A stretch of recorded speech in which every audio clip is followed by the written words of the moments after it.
Super 6 పథకాలు super hit అయ్యాయని MP Kesineni చిన్ని అన్నారు. అభివృద్ధిపై త్వరలో ఒక బుక్ విడుదల చేస్తామని ప్రకటించారు.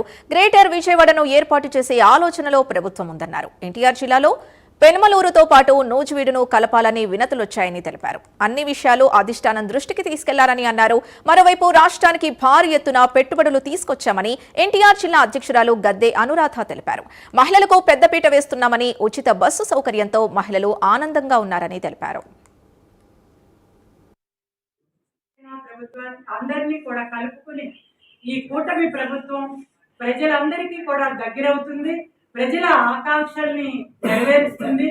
అదే విధంగా ప్రజలు ఏం కోరుకుంటున్నారు ఇవన్నీ కూడా ఆంధ్ర రాష్ట్ర అభివృద్ధి ద్వారా ప్రజలందరికీ కూడా అభివృద్ధిని ఈ రోజున కోరుకునే ప్రభుత్వం తెలుగుదేశం ప్రభుత్వం. మరిన్ని కార్యక్రమాలతో మేము ముందుకు వెళ్తామని చెప్పి మీ అందరికీ తెలియజేసుకుంటూ, మరి ఈ రోజున మీడియా చాలా బలమైంది.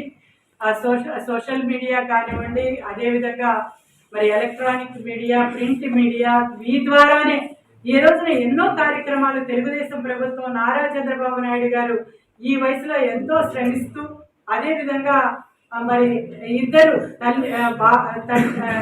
తండ్రి కొడుకులు అనే మాట ఎక్కువగా వాడుతూ ఉంటారు. తండ్రి కొడుకులు ఈ రోజున ఎంత కష్టపడుతున్నారు. ఎన్నో అభివృద్ధి సంక్షేమ కార్యక్రమాలు చేశాం.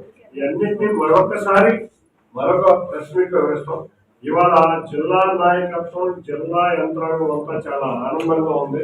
ఇక్కడ ఒకటి రెండు చిన్న చిన్న కుటుంబంలో అడ్జస్ట్మెంట్స్ ఇబ్బంది అయితే ఉన్నాయో కానీ అత్యధిక పోస్టులు తెలుగుదేశం పార్టీ ఈ సమయంలో ఇచ్చినన్ని పోస్టులు ఎవరికి ఇవ్వలేదు. వాళ్ళ కార్యకర్తల దగ్గర చిన్న చిన్న విభేదాలు కూడా లేవు. అందరూ సంతృప్తిగా ఉన్నారు. ఎక్కడ 1%, 2% ఉన్నా కూడా సాటిస్ఫై చేస్తాం. వాళ్ళందరికీ ఒకటే కోరిక, మనం పరిపాలనలో ఉన్న ప్రజా సమస్యల్ని పరిష్కరిద్దాం అనే ఒకే ఒక కోరిక మా నాయకులు కార్యకర్తలు ఉన్నారని తెలియజేస్తారు.